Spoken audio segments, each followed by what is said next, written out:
You get an idea of the size of a 747 jumbo jet when you consider that it took 5 double-decker buses to bring the children to the airport.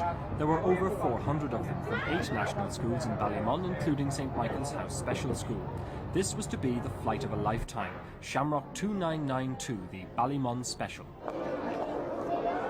On the day, everything was free. No charge from CIE or Aer Lingus. And of course Aer Lingus organised the trip and provided the aircraft. The flight and cabin crew were all volunteers. All of the children were under 12, and for most of them it was their first time to see a large jet up close, and the first time to fly.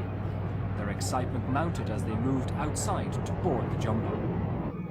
Why is it great? Because you see everything, you see everything down, been on it before. I don't know, playing my life. I don't know, it's going to be very exciting for the first time anyway. And so everybody boarded and belted up, in one sense at least. It was an hour-long flight along the east coast, but Captain Jim Brady decided to start off by flying out over Ballymun, then fly around the area so that all the children could see what it looked like from the air. Girls and boys, the ones on the left-hand side, are you looking out?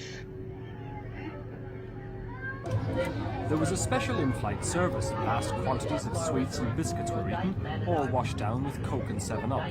And on the video screen, He-Man and the Incredible Hulk.